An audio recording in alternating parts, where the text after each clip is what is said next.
What taps at our windows with untrimmed nails, tests its reflection by an uneasy glow, and beckons with swirling tendrils, at once both the flock and the crow?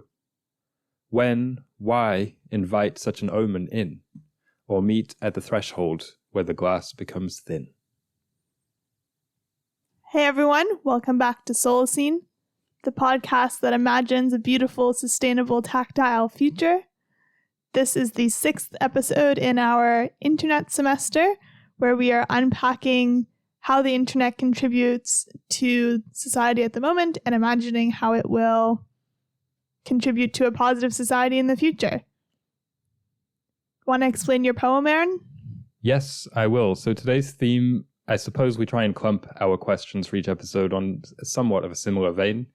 And today we are talking memes a lot. I feel like we're talking kind of about a more psychological side of the internet, and it just makes me think about it as quite a good, if an imperfect, proxy for, say, the collective unconscious. You know, that psychological idea, which I think has just been, is probably like 100 years old, but has just been so well realized now with the internet and internet culture. And so the poem was inspired by something that's always terrified me: mirrors, reflections, windows. Also, I'm always scared to be alone with mirrors because I feel like there's going to be something, or my reflection is going to like come out, or another face will appear. And I was kind of trying to do this threefold symbol, I suppose, of the mirror, the window, and the screen, the glass thing that we're always looking at. And sometimes when it goes black, you know, between Netflix episodes, you see your reflection in it. And it's this creepy idea of what is also coming out of it. You know what I mean? Not just the image, but some small window into the collective unconscious. But also, in trying to wrap it into a more utopian lens, this shadow side of culture. This is kind of a vague psychological grouping of concepts, because I'll be the first to admit I am not Carl Jung. Yeah, I will also admit that. I'll be the second to admit. Yeah, the second to admit. We have to integrate with this, right? Like you can reject it entirely, or you can try and make peace with it in a way, or use it. So I think that's a little bit what we're getting at with the first question today, which is memes, which is kind of that's how I'm viewing it anyway, like us dipping our toe into this thing through humor, basically. Yes, I don't think this will be the last time we do a deep dive on memes. This is probably just going to scratch the surface, because they really are one with society and also one with the internet. It's really hard to escape any kind of conversation about the internet without talking about memes, hence why we do a meme of the week for this semester. Yeah. So the question was a bit varied, but it was just talking about how do memes impact our brains and how do they reflect society. So I did a little bit of research into internet memes, and also, of course, into memes themselves. Anthropologists and linguists believe that memes have been around since humans have been around. Yeah. Basically, they just are a part of how we communicate and how we kind of take bite-sized bits of... I had the exact definition. Oh, you go for it. So I think it was first coined in 1976 by Richard Dawkins, right? Who's a biologist, evolutionary biologist. And the definition is a unit of cultural information spread by imitation. And it's kind of the cultural parallel to the biological genes. I feel like we talked about this in one of the early episodes of Solacene, but it's important to remind ourselves. So that's where it comes from. And it's really interesting now that I think if you poll like 10 people on the street, you say, what's a meme? Almost always they're going to point towards comedy, right? Humor. Whereas it doesn't inherently have to be that. No, it could be like in the 80s, everyone was singing the same song or had a jingle stuck in their head or something. That's a meme. It's just something that kind of is, like in French, meme, M-E-M-E, it means... The meme, the same. Yeah, the same. So it means something that everyone kind of has in common. And I feel like that's a great place to start with this discussion, is that they contribute to how we relate to a new group of people. So you walk into a room of people who are, say, 25. Yeah. And you kind of have an idea of their sense of humor and so on. And memes are like the quickest way, I think, to relate to people. And it might not just be the humorous memes, it might just be cultural things, as we're saying. Right. But I feel like it's really become essential online because you don't actually know the people in the room. But if you're going into a subreddit about football, for example, a great way to kind of establish yourself and be well known is to reference a few memes here and there. Be like, oh, what about that time that Kane blazed the ball over the crossbar in the World Cup game or whatever? And people be like, haha, yeah, meme, I get that. True. Sort of thing. And also it's a good way, so you enter a new subculture online, or just like you're entering a new game room or whatever, like to play with people and using the language of those people. Yeah, of course. It's how you instantly relate. But I don't necessarily know. I would say that online it's become so extreme. Whereas before, if you just entered a room of people, say you were going for a ballet class, and it would be like, oh, it would be a topic of conversation, perhaps a new ballet that's playing in town, or talking about this age-old dance that you all have in common, but it wouldn't be so codified. Well, yeah, I think that's the distinction, right? If we say that the time was at least defined in 1976, if having existed really as a concept for, since humans and since human culture, we can contrast it with the internet-specific version of it, which is, as we say, often comedic. The image of the football player missing the penalty, being taken for laughs.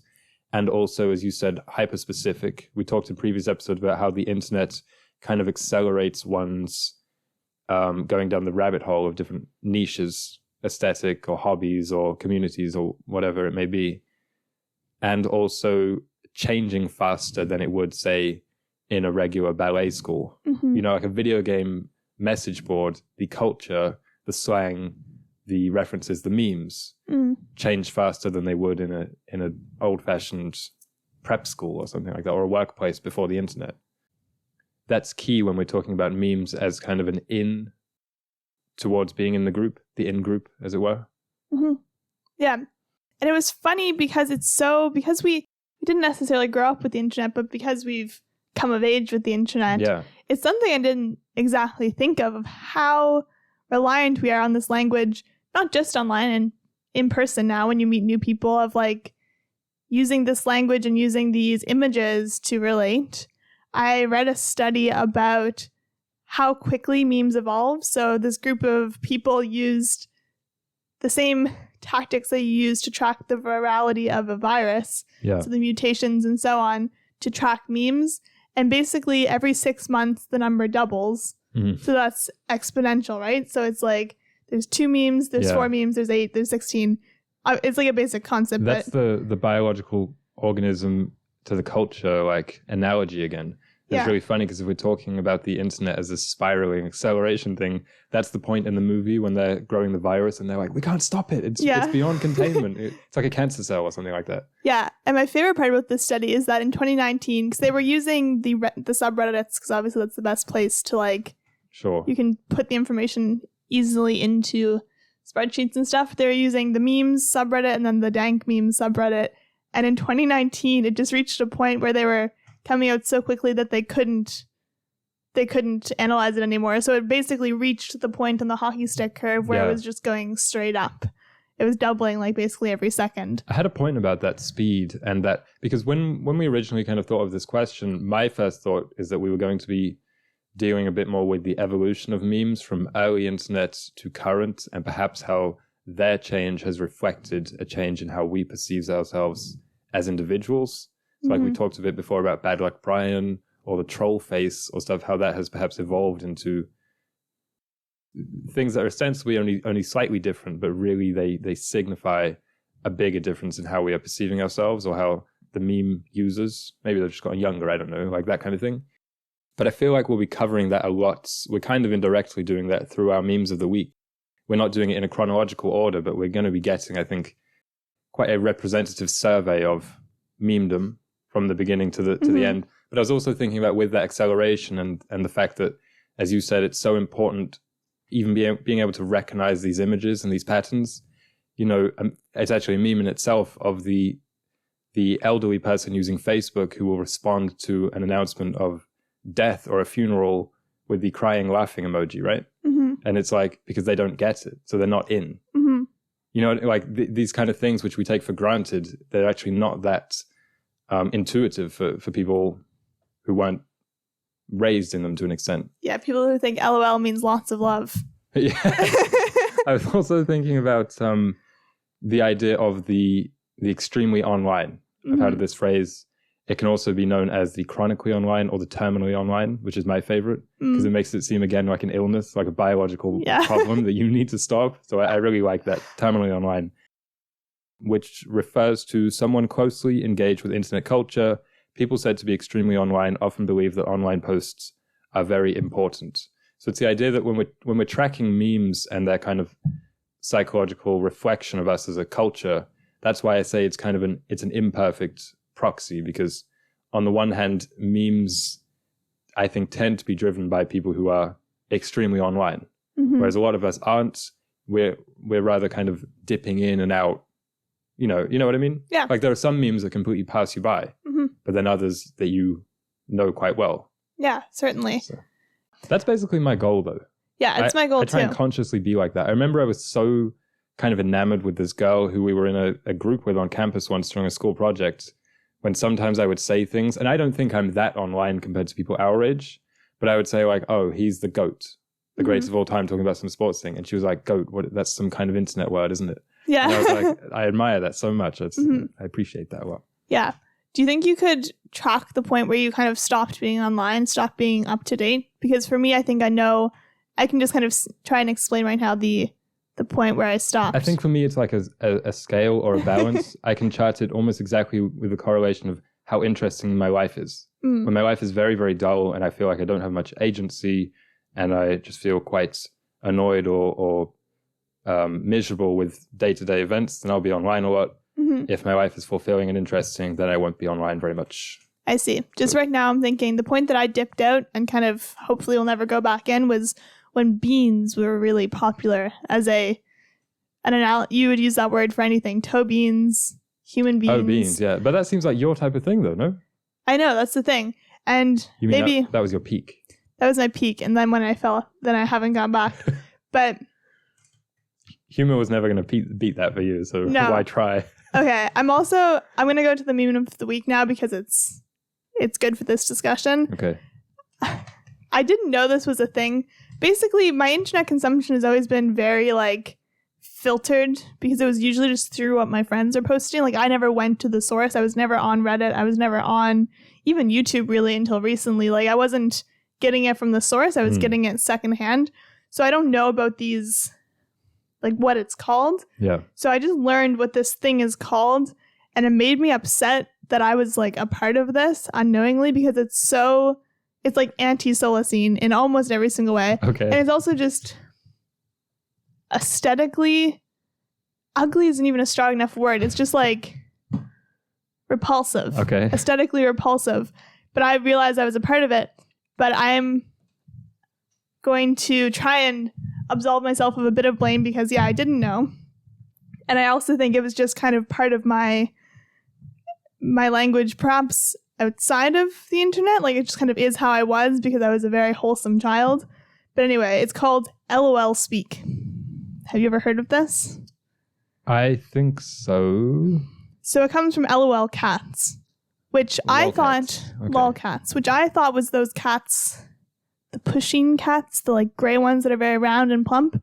But LOL Cats is a part of the internet that has been around basically since Facebook came around, and it's all of the cat memes, and it's kind of like a canon, and it was like codified in that you use this cat to say that you're sad, this cat to say that something's funny. Grumpy Cat, was he or she involved? Yeah, so like Grumpy Cat, the Salad Cat, they're all a part of this. The Salad Cat, I'm not sure. The Salad Cat is the one of the woman yelling. Oh yes, okay. And then there's the cat by the salad. So anyway, the cat community, but then from LOL Cats, which was the language of the pictures, there came the LOL Speak, which is spelling variations imitating the speech of children in some regional accents. So it's like when you use a Z instead of an S. Is it like, can I has cheeseburger? Yeah, that's exactly it. Yeah, Can I has cheeseburger is the main website, which I didn't know existed. Yeah. And then I saw it and wished I could wash my eyes with soap. That's how you used to talk? Okay. When you were how old? It wasn't necessarily the words. Like, I've always found that a bit kind of gross of intentionally speaking like a child. But I always found Gorl very funny, like Gorl. Yes. Okay. Like even yesterday, my friend texted me that I was watching her dog, and I said, "Oh, she's going." I said she's going ham chasing leaves because she was going around chasing leaves. And my friend texted me and said, "Yeah, she's a leaf squirrel." Right. Is this seems adjacent to doggo and pupper a little bit? It seems very pet focused. It's all the same. Okay, it's all I'll speak. Basically, it's a language. They've kind of Oh my goodness. Okay, so it's a whole language. They have it all worked out. But there's all of this like speaking like a baby, rearranging words and stuff. But there's also some other words that kind of came from this that became a part of our but our adolescent language just day to day without kind of knowing. Like cray came from this. Like crazy. Yeah, saying cray, saying bay. B-A-E. Yeah. Did you say that though? For a period of time, like I would type it. Fam? That's not. Fam isn't a part of this. Okay, yeah. Yeah, epic fail, derp.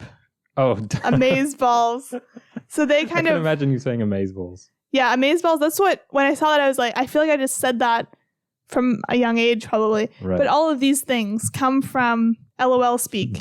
And the part that gets me is someone took the time to translate the Bible into LOL speak. Right. Shall I read an excerpt? Please. I don't actually know if I can do this. This is how we should have started the episode, though. I don't think I can do it because I don't want I'll read it. Any record of me saying this. I'll read it. It won't be as blasphemous if I read it. Yeah, so it's the last two lines there.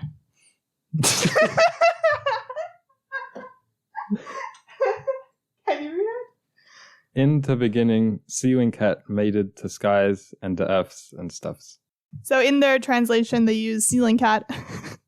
Right. To mean God. This seems kind of infantile, though. Yeah. Like, it seems like humor that, like, 10-year-olds would find funny. Yeah. And you and I appreciate a really good rearranging of words. For example, Keanu Reeves was once pronounced in our presence, and we still will laugh about Instead it to this of Keanu day. Reeves, Yeah. So, like, we love a good misspeak. But this is intentionally misspeaking, and it almost becomes unfunny because it's on purpose and trying to make people laugh. Like, yeah, I love when people accidentally say things, and it's just, like, funny because we all do it so often. I probably do it 10 times a minute on this podcast. Yes. But it's, very infantile. I don't love it. I hope it goes away. Well, I had this question about maybe the difference between a Keanu Reeves and a Iconhez cheeseburger. Yeah. Which was, memes by definition are repetitive. Mm-hmm. Do they become more or less funny by their repetition? I think it's probably a bell curve. A bell curve, right? I was thinking about that like a pop song, where at first everyone's like, this is garbage. It gets inculcated. It gets spammed into your ears until this is an earworm. And then this is insufferable once more. It's kind of like that with memes, right? Yeah. But maybe it's just the speed with which this happens is changing. It's I think so. Because it's funny, like, the first time you see something that's original, it's funny. But then everyone starts posting about it, but then it gets mutated so many times that there's kind of funny versions again coming out of it. Meta, usually. Yeah. So I think it's a bit of a bell curve. I had again, talking about the idea of just humor in general, I found these 4 theories as to what humor does, like the purpose that it serves for the individual and society. My thought always was that it's kind of a healthy release, a way of coping with sometimes absurd or illogical or, let's say, unfair situations. Along with this, it also increases, let's say, your psychological resilience. Like, that's why people say that laughter is good for you, or one of the reasons. I remember when I was reading about this, it was talking about like Carl Jung and other psychologists of the time, and how they would often say no patient is kind of a lost cause or beyond saving if they still have a sense of humor, because that's still a way that you can kind of relate to them. However far gone they may seem in other aspects. So anyway, there's these 4 theories, which I think can coexist, but they're basically different ways that you can subscribe to what humor kind of does. And the first one is incongruity theory, which is humor as a response to an incongruity, ambiguity, logical impossibility, inappropriateness, or irrelevance, let's say. The second one is superiority theory, which is that humor arises from a sudden glory felt when we recognize our superiority over others. The third one is relief theory, which is humor as fundamentally a way to release or save energy generated by oppression. I remember learning about this one in class when I was studying ancient theater, and they would talk about how some of the Greek plays, the ancient Greek plays, were so kind of subversive to the politics at the time, usually presented as comedies, because it was kind of a safe way of releasing some of that tension, let's say with regards like gender politics or slavery or whatever it was at the time. And the other one is kind of a group of theories, play theories, which is kind of a broad categorization of humor as an extension of animal play. And I thought it might be fun if we kind of think about some of the memes of the week that we've done so far and try and categorize them using these theories, or like explain their appeal using these theories. So like Bad Luck Brian, that seems to me like an example of the superiority theory, right? Whereas the lol speak, that just seems like play theory, right? Like I just like, and a lot of the let's say the Gen Z absurdism, Bees Chaga, for instance, it's like there isn't a victim, let's say. There isn't really any kind of social point to be made with it. There's just a cheeseburger with its inside out, basically. Yeah, and I think the incongruity is increasingly popular, and that is just saying things that are unexpected. From what I understood, evolutionarily, your first point about incongruity is the reason why we laugh is it was a way to like signal that something has changed. So say we're like, oh no, we need to stand guard, we're being attacked. But then the person who was like watching and thought we were being attacked realized it was just a cow with a bunch of shadows. Like it just looked like we were being attacked, but it wasn't. So they'd start to laugh to signal, never mind, my expectations have been changed, and then it would signal to everyone else. I think this one also politics today, like, you know, people say sometimes you just have to laugh when it's like, this guy's taking all the tax money for himself. That's an incongruity. It's something that's not supposed to be happening. So you crack a joke about it, basically. Yeah, and I think the third one, what was that? Relief theory. Relief theory. That is also, it's kind of similar to the first one in that it's something goes unexpected, but it is definitely a good coping mechanism because it releases dopamine and makes you be like, yeah, I'm really sick and this sucks and everything sucks, but you can kind of laugh about it. Well, COVID, let's say, there was probably a lot of like jokes that could fit into the relief theory, because otherwise it's just such a daunting situation. Yeah, exactly. Like, and these four really seem like four different personality types. Like everyone has a different sense of humor and air quotes. That's a good point, yeah. So I feel like these really fit into it. Like for me, I feel like the first one is probably my sense of humor, like incongruity. But because I'm not like super self-deprecating, the play theory does seem a bit like juvenile. And the superiority, again, not exactly my sense of humor, but I understand how different people have all of these based on their personalities. And I feel like that's an interesting way to look at these four things. What are some other memes of the week we did? I did the one where it's like nobody blank and then somebody X. It's so awful trying to describe it over a podcast. I feel like that's a bit of a superiority one, and that it's like you're laughing at the person. As a victim, right? Yeah. Usually making fun of it. And I also did the one about the last two brain cells, which seems like an incongruity. Yeah, incongruity, or like the play one, because it's just like...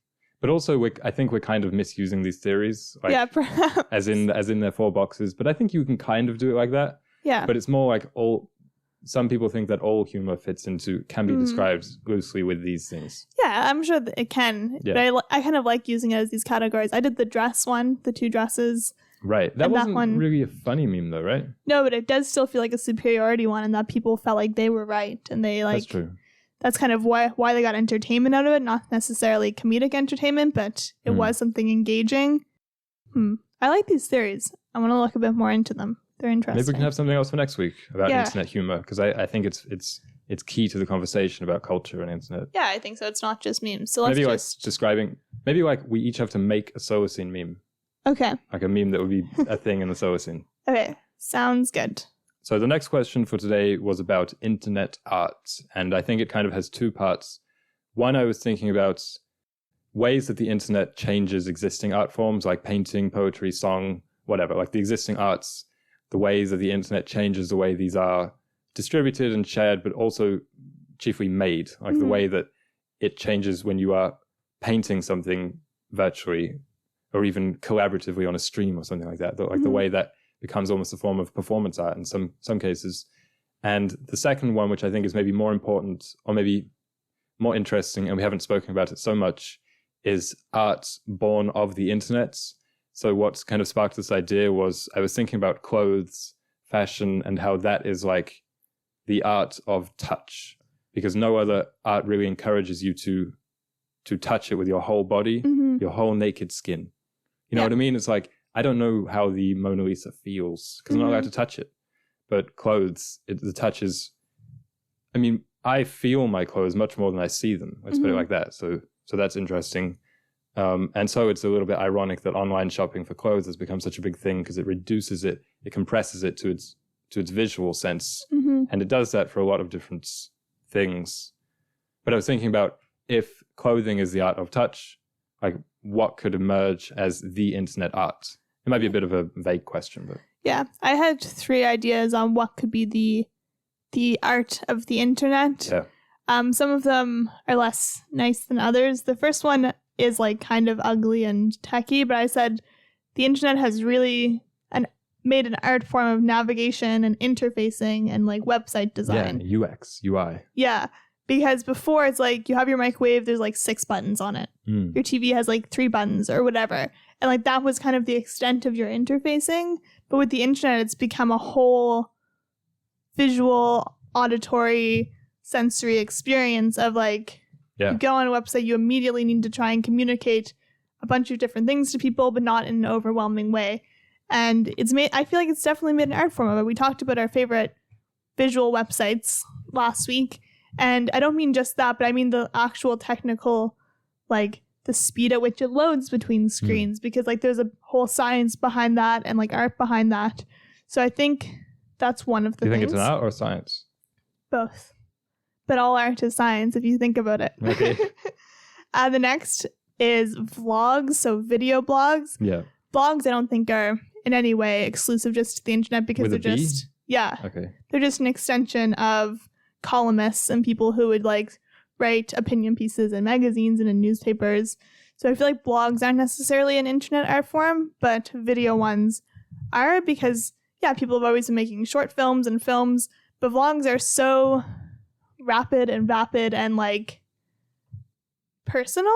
Current. Yeah. And constantly up to date.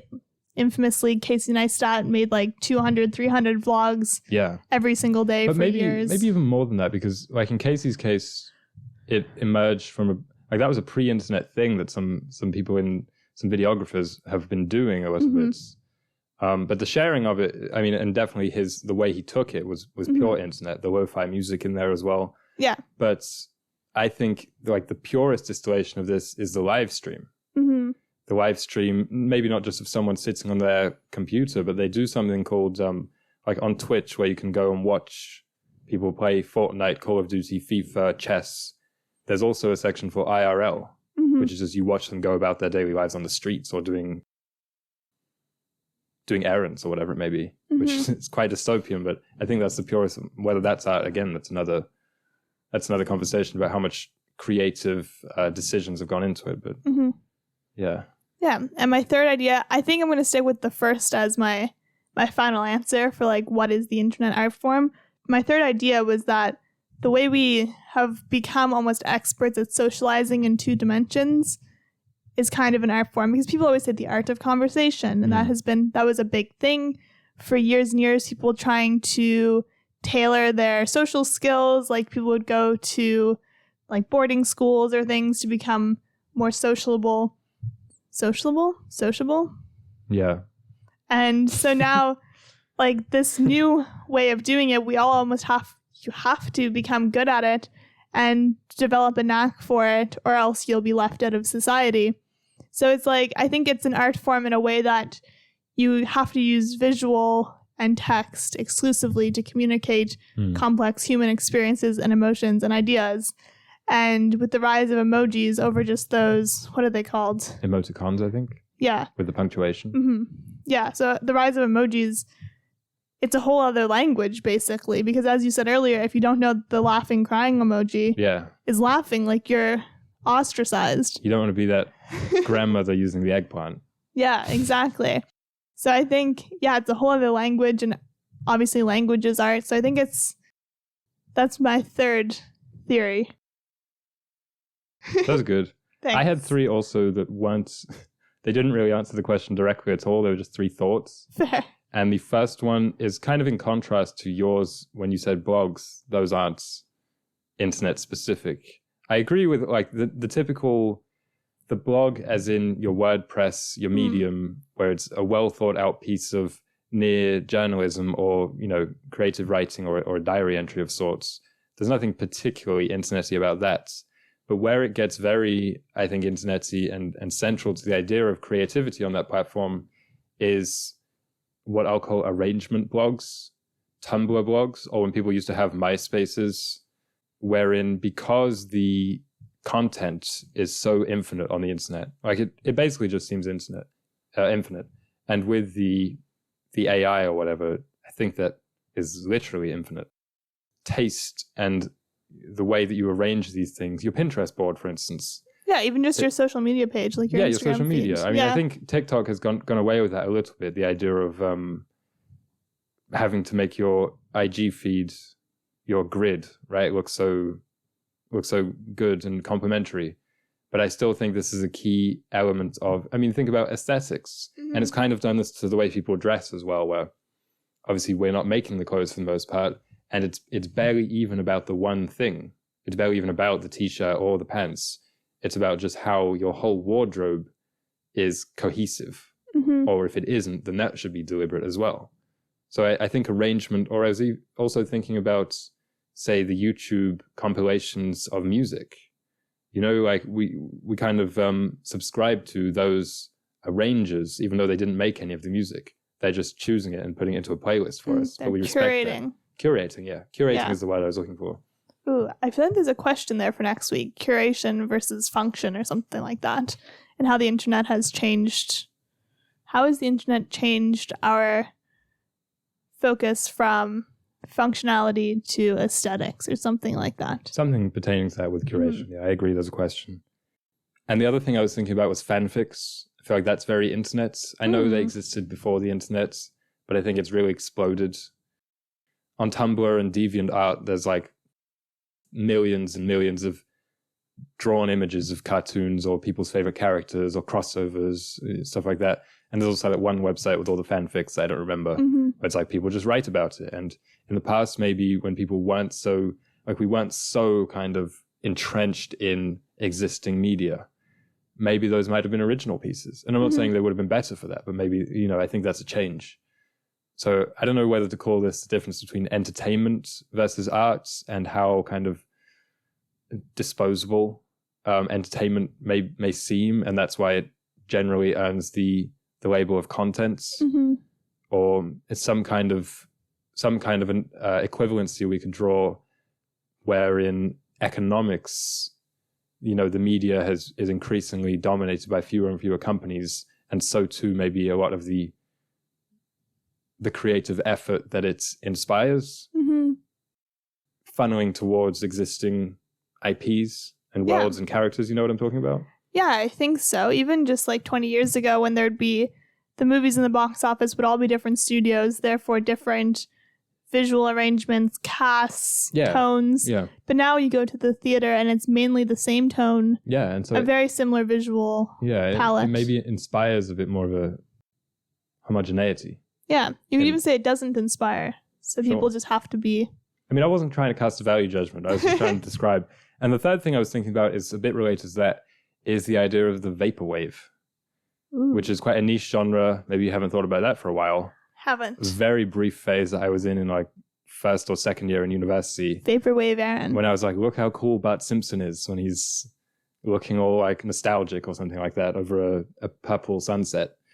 Vaporwave, for people who don't know, is like I think you can describe it as a niche, a micro genre of music and visuals, which takes inspiration from 80s and 90s. City pop? Yeah, city pop, that's related. Just like these different esoteric graphic design and musical elements, elevator music, like that's in there somewhere. lounge music. There's a very corporate feel to it. I think it's largely kind of a romanticizing of just before the internet culture. Like not long before, but like just before the internet culture, and things that aren't really good. It'll be like very plain looking corporate boardrooms or offices, or like I said, elevator music, just like boring stuff like that, made cool through a kind of deliberate, ironic surrealism. I describe that in such a vague way. Just Google it and you will see, for people who don't know. So I feel like that is also very internet, the collaging, again, the arrangement aspects of it. But even you can think about like Off-White's, the brand, when they were all about the quotation marks of everything. So it would just be a sweater that said like sweater with quotation marks around it, as if like we don't really think that. It's just an ironic thing. But also it's in some way a reference to the idea of the copy and paste. I feel like that's in there somewhere. Like when you're talking about internet art, the function of copy and paste, I was considering, that's just never existed before in history. Like that's so seismic an innovation that we don't even realize it today. Yeah. But think about just like second nature. Think about, I don't know, if you had like 1,000-word excerpt from a story that you really, really liked, you can just copy and paste it now. Yeah. I mean, I know you could photocopy before, but even that took some effort. And even that wasn't around for very long. It's like rewriting. Yeah, you couldn't then edit it, so you either have to type it all out word for word. And I remember photocopying stuff and having to like white out and then write, like paste. I mean, that's kind of where it comes from, within copy and paste. Like you have to do it physically. Yeah. I remember doing that a couple times, like before printing was as it is now, that you could print from your laptop so easily. And yeah, it's just such a different experience. Yeah, so much more tactile. I mean, I think we're conflating a little bit the digital experience with the internet specifically. We've done that a couple times in this semester. I think it's fine because we probably won't have just a, I don't know, computer semester.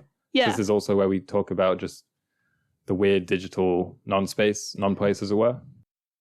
I had one more thing kind of on the first two questions together.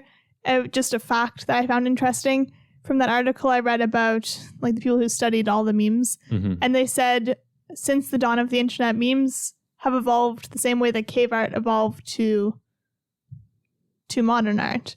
So they started out very simple visually. It would just be like a few words or like a really low bit image. But then they've evolved and evolved and evolved to be way more complex and like, I guess we kind of said it already, but just like codified, and that you have to see these like 6 images all mushed together and you have to like get it. Of course. They're steeped in references. Like I remember seeing one, I'm not going to remember exactly, but you know that one that's like the different stages of, let's say, brain power? Yeah.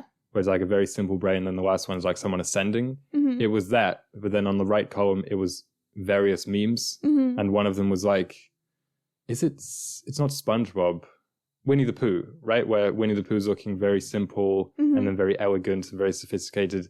And then the next one was Drake, where he's saying yes and then he's saying no to something. And the next one was maybe Spider-Man when he has, or Tobey Maguire rather, where he has the glasses on and then he has them off. You know, like it was that. So it's like you have to know like 8 different memes and understand them all.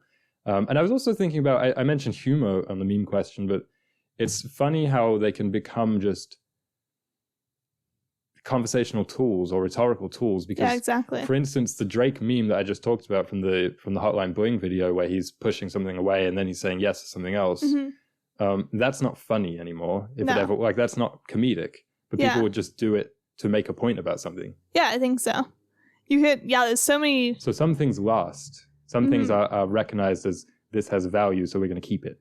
Yeah. Even though it's not funny anymore. It's true. It just like has a place. Yeah. I feel like, with the Spider-Man meme where there's like 5 of them in the circle. Yes. I feel like if you like point 2 finger guns at people, they get it. If it's like, oh, it's kind of like when you used to say jinx, but it's like that of like. Really? You think there's a real life, you think memes can translate to real life like that? I think so. That's an interesting like trial. I'd like to know if people would get this. I'm going to try a few different things out maybe, and I'll report back. Because I've noticed even just a few linguistic memes because I was preparing for this episode in just conversations with friends, and I'm like, whoa, we just use this. But I'll maybe make some notes this week. Yeah, you should. Some field notes. Some field notes, yeah. Return of the King. But yes, the last question is about online gaming in the Solacene. I think my initial thought was there just will be none. But then again, I came up with three ideas for it. I feel like this question was a little bit tacked on. But, let's do our best here. Yeah, so my first idea is local gameplay. So that's when you like a bunch of friends gather and you're all playing on one screen. So it's not online then. But these different teams can then compete against each other. Yeah. So it's like you can't just be alone in your room. You have to have your physical team. Yeah. And then you can compete. Okay. My second idea is schools or organizations that act as hosts to facilitate remote competition. So it's like, my first thought for this was like training people in chess. It's like it'd be fun if the two schools or a network of schools connected their students and you could kind of do it that way. And then the third idea is remote play. So just like as it is now, but within a geographic limit, or having IDs be a bit more like you can't just share them and kind of like get people's IDs as easily. So like you can say you go to a gaming conference, you meet someone you like, then you connect and you can play virtually, something like that. But always having a foundation of either a physical space or physical relationships. I was thinking about online gaming and why people do it. Yeah. Why we do it. Why do you think? Because we don't have people in our living room? Yeah, I think so it's mostly a substitute for community, yes, or friends. Mm-hmm. But also I think when you think about what types of games people are mostly playing online, it's about the competition, it's about the adventure. We already talked before about quests. I think quests should return in the Solacene, whereas now people would only get the chance to do one virtually wherein you have to save the princess. There's nothing like that in real life for a lot of adults, or they don't feel that there is anyway, so that which is equally as difficult an obstacle. I feel like if you were to outlaw online gaming, the software developers would just get really good at developing computer players for you to fight against or you to play against. And that's like not what I want by any means. Because you think about when you're playing chess online, you can play against Stockfish, which is like the engine, or you can actually just play against real people. And so I think... You think there's a big difference there? Yeah, I think there's a big difference in terms of like the Solacene-ness of it. Okay. But it sucks because you might as well be playing against the Stockfish if you're playing against... Because you can trash talk real people. Yeah. That's what I do anyway. Yeah, so like you might as well because you don't know these people. But if you actually knew them, like if you play against someone you went to high school with, yeah, you can trash talk or you can like have a conversation in the chat, but it's a bit more... I feel like it feeds your soul a slight bit more. Yeah, a slight bit more. At least even that knowledge that there's someone else on the other side of the screen. Yeah. Chess is a good example because I talked about Elite Chess last week as a good example of website design. And I was thinking in the Solacene, like, how could we improve this experience? And one idea is like, why, with technology, I feel like just having it be a tactile board, things like that, like more tactile engagements with the video game. It feels like we're going the other way with VR helmets and touchscreens and such. But that's one of the reasons that I think people actually like video games sitting down on a couch with a console, prefer it to a mouse and keyboard. A lot of people do, because you are fiddling around with little buttons and knobs and like toggles and stuff. So it feels like you are controlling a ship or something like that. It feels like you're doing something. Like with chess, maybe rather than tapping away, dragging with the mouse, like having the physical board, I think different ways that online gaming can transform into more tactile user interfacing. That's a way that things could develop that's more Solacene. So another question I had was, should this be for children primarily or for grown-ups? Like, which is healthier? Because I kind of flitted back and forth during the week. It's kind of hard. I feel like if you're a kid and you're starting with this, it's not going to facilitate any good habits. But adults is almost equally as, if not more, sad. Yeah, my thinking, exactly, sad. My thinking for adults was, you have the agency to change your life and start a quest, let's say. For children, sometimes you're stuck, but also you want to say for children, well, he should be playing outside and having quests with his friends or whatever. So I think in the Solacene, that's what he's doing. Mm-hmm. And also in the Solacene, that's what grown-ups are doing. Yeah. But, I mean, if someone wants to play small amounts, I guess it's fine. Yeah, I guess I don't really have a conclusion. I like your point that adults have agency. Yeah. Because it's like, you can't exactly feel bad for, like, if in the Solacene a kid was raised, like, all the kids were raised outside. Yes. And then an adult chooses to then play video games. Right now, you can't necessarily blame people because people were raised in, like, substandard experiences. Like, they had bad friends, like, school was really bad, they had no access to nature, whatever. Like, I feel like there's different psychological contributors to adults these days that you can't blame them. But in the Solacene, I feel like you can blame them. No, yeah, okay. And then the final point I had was about just there being much less of a gamer culture or these different peripheral involvements that we may do, watching a stream of someone playing, following the trailers, following the news, engaging with it online, whereas you could just be talking about it in person, that kind of thing. Like, a lot of people do that more than they play video games, myself included, at different times in my life. So that, I think, is a big no in the Solacene, or at least a small no, a small X. So thank you all for listening. We will see you next week on Monday for our next episode of Solacene. By the zine.